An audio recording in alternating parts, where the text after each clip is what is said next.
Hi friends, இன்றைக்கி நம்ம Nisha cooking சேனலில் ஒரு அருமையான ரவா கேக். இதில் நான் வந்து முட்டையோ இல்லை வெண்ணெய், எண்ணெய், பேக்கிங் பவுடர், பேக்கிங் சோடா, மைதா இது எதுவுமே ஆட் பண்ணல. வெறும் 3 பொருட்களை வச்சு செய்யக்கூடிய இந்த கேக் வந்து அருமையாகவும் சூப்பராகவும் டேஸ்ட்டாகவும் இருக்கும். ஸோ குழந்தைங்க வந்து நம்ம ஏதாவது சாப்பிட்ணுன்னு சொல்லி கேட்கும்போது டக்குன்னு செஞ்சு கொடுக்கக்கூடிய இந்த கேக் நல்லா சாஃப்டாக பாருங்கள், எவ்வளோ சாஃப்டாக நல்லா பஃபியாக நல்லா சூப்பராக இருக்குது பாருங்கள். நல்லா அருமையான இந்த கேக் நீங்களும் ட்ரை பண்ணி பாருங்கள், நல்லா டேஸ்ட்டாக இருக்கலாம். ஸோ நான் வந்து இதுக்கு வந்து பேக்கிங் சோடா, பேக்கிங் பவுடர், மைதா இதெல்லாம் எதுவுமே யூஸ் பண்ணல. அதே போல் முட்டை, வெண்ணெய், எண்ணெய் எதுவுமே யூஸ் பண்ணல. சூப்பரான இந்த கேக் வந்து அவனும் யூஸ் பண்ணாமல் குக்கரில் செஞ்ச கேக்கு. வாங்க இது எப்படி செய்யலான்னு பார்ப்போம். அதுக்கு முன்னாடி எங்கள் சேனல் லைக் பண்ணுங்கள், ஷேர் பண்ணுங்கள், சப்ஸ்கிரைப் பண்ணுங்கள், பெல் பட்டன் ஆன் பண்ணுங்கள், கமெண்ட் பண்ணுங்கள். டக்குன்னு செய்யக்கூடிய இந்த கேக் வந்து கொஞ்சம் பொருட்களை வச்சே ஈஸியாக செஞ்சு முடிச்சிடலாம். அதுக்கு நான் சோஜி எடுத்திருக்கேன், ரவா ஒரு கப் அளவுக்கு எடுத்திருக்கேன். அதே கப் அளவுக்கு ஜாகரி பவுடர், அதாவது நாட்டு சர்க்கரை,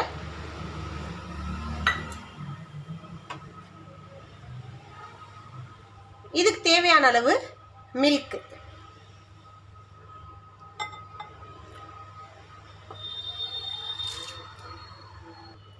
அதோட ஈனோ ஒரு பேக்கெட்டு, பேக்கிங் பவுடர், பேக்கிங் சோடாக்கு பதிலாக ஈனோ போட்டுக்கலாம்.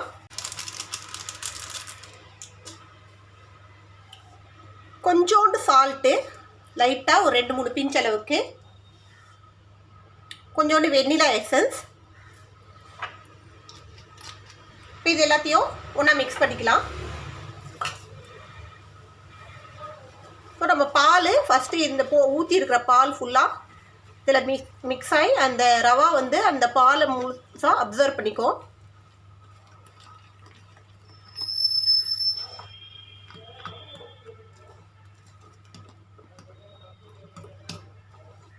அவ்வளோதான். இது ஒரு 15 நிமிஷம் அப்படியே விட்டுருங்க.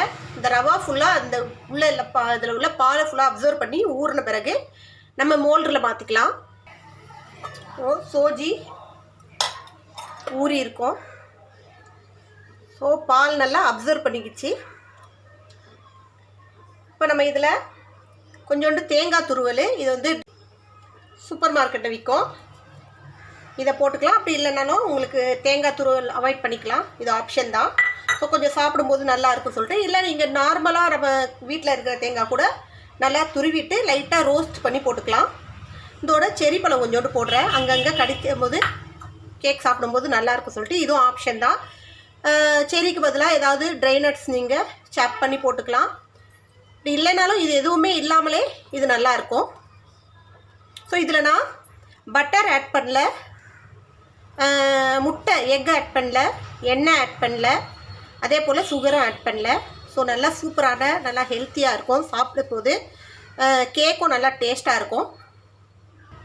ஒரு மோல்டு எடுத்துக்கோங்க, அதில் அடியில் பட்டர் ஸ்ப்ரெட் பண்ணிவிட்டு அதுக்கு மேலே பேட்ச் பேப்பர் போட்டு, பட்டர் பேப்பர், பேட்ச் பேப்பர் ஏதாவது போட்டு அதுலேயும் பட்டர் ஸ்ப்ரெட் பண்ணிக்கிங்க. இப்போது இந்த மிக்ஸிங்க இதில் போட்டுக்கலாம்.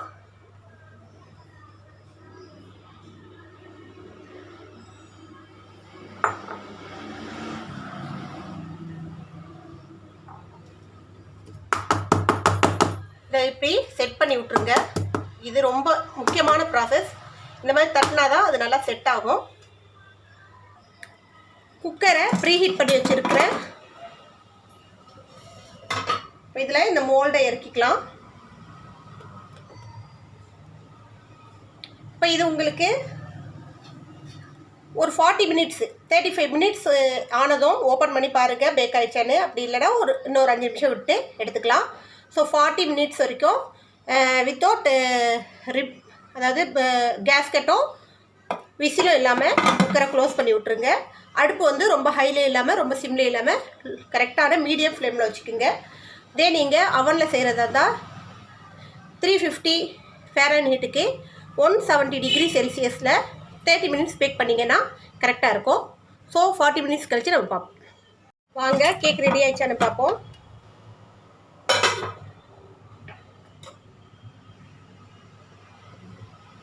நல்லா சூப்பராக ரெடி ஆகிடுச்சு பாருங்கள். சூப்பரான இந்த கேக்கு செம்மையாக ரெடி ஆயிடுச்சு பாருங்கள். 35 நிமிஷத்துலேயே இந்த கேக் வந்து நல்லா ரெடி ஆயிடுச்சு. இப்போ நம்ம இதை ரிமூவ் பண்ணிக்கலாம்.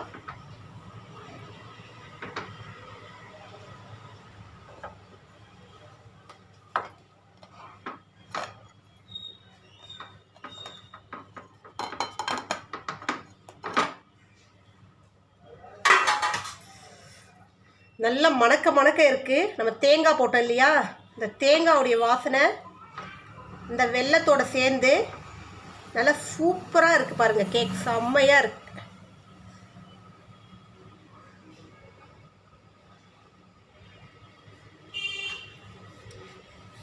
அருமையான இந்த டேஸ்டியான ஈஸியாக வீட்டில் இருக்க கம்மியான பொருட்களை வச்சு செய்யக்கூடிய இந்த கேக் வந்து நீங்களும் ட்ரை பண்ணி பாருங்கள்.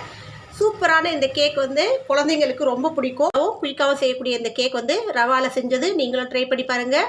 இன்னொரு ரெசிபியோடு உங்களை சந்திக்க வரை உங்களோட விடைபெறுவது உங்கள் நிஷா. எங்கள் சேனல் லாஸ்ட் வரைக்கும் பார்த்தவங்க அனைவருக்கும் மிக்க நன்றி. பாய்.